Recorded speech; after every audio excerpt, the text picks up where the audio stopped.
Hello, everyone.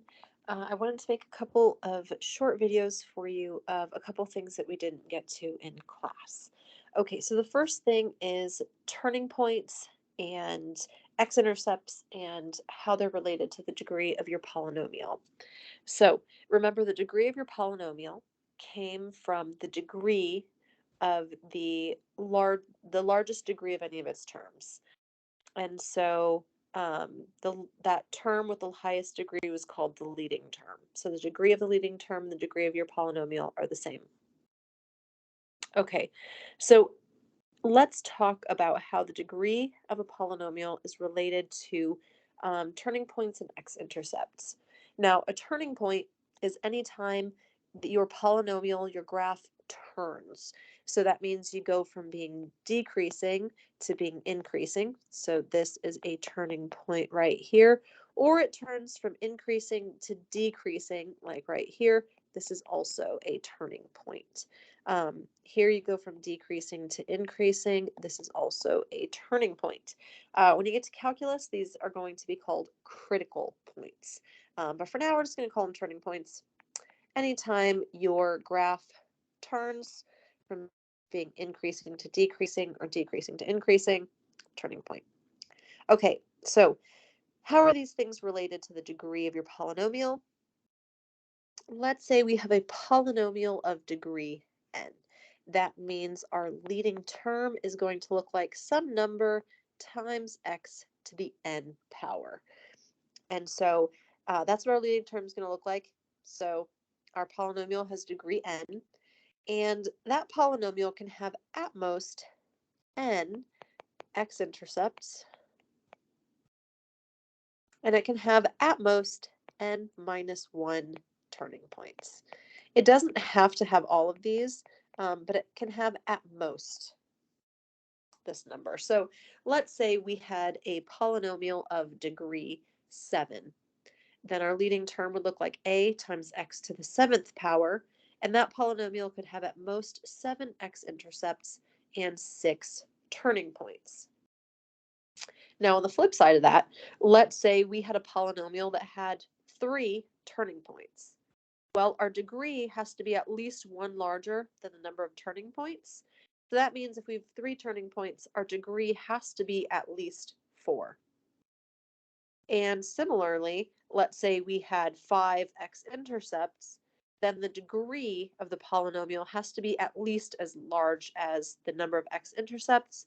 So if we have 5 x-intercepts, then our degree has to be at least 5. Could be bigger than that, has to be at least 5. So degree has to be at least as large as the number of x-intercepts and at least 1 larger than the number of turning points. So with that in mind, let's do an example. We've got a graph of a polynomial here, and we are asked, how many turning points does this graph have?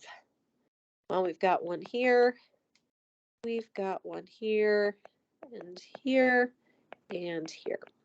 So we've got 4 turning points.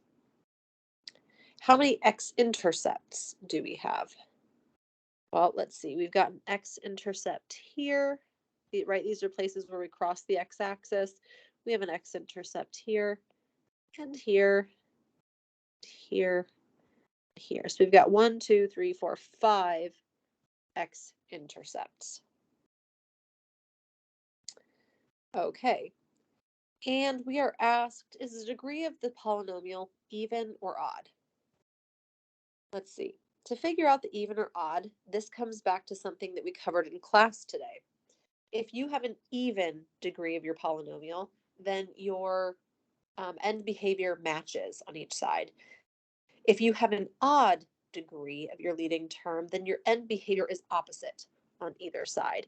So because we go up and to the left and we go down and to the right here, we have opposite end behavior.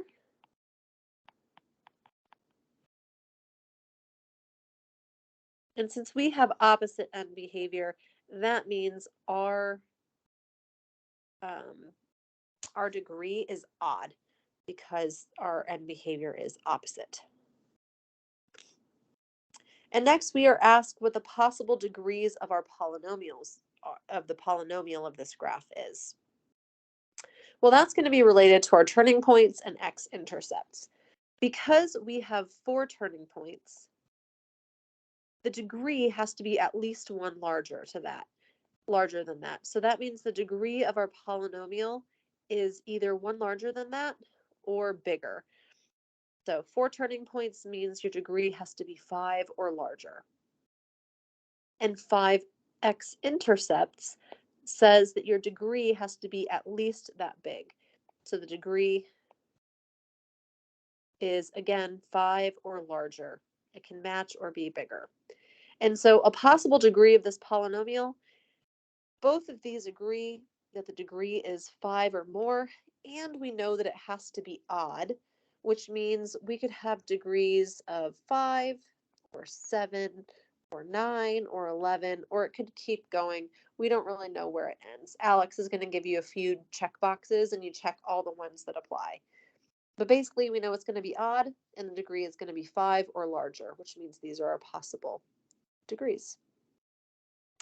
Now, is the leading coefficient of that polynomial positive or negative? All right, so let's see. Our leading term here is going to look like some number times x to the, it's going to be some odd number that's 5 or larger. You can really use any of these possible degrees. I'm just going to use the smallest one just to make our lives a little easier. So let's say we have a degree 5 polynomial. My leading term is going to look like some number times x to the 5th power. Now, the leading term indicates end behavior, so we're going to use our end behavior to help us. So check out our right end behavior over here.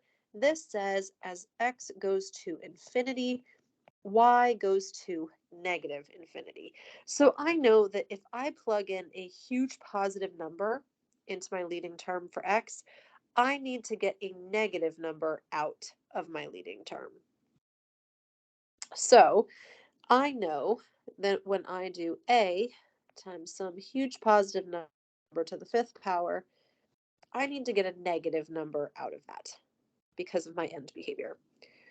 Well, when I take a big positive number to the 5th power, I'm going to get a huge positive number, and I'm going to multiply that by a, and I need to get a negative number out of that. The only way I'm going to take a huge positive number multiplied by a and get a negative number out is if a is negative. That's the only way I'm going to get a negative number out of this. And so since a is my leading coefficient, it has to be negative to make our end behavior the way that it is. I know that our leading coefficient is negative. Again, you're just going to use your right end behavior to help you with that.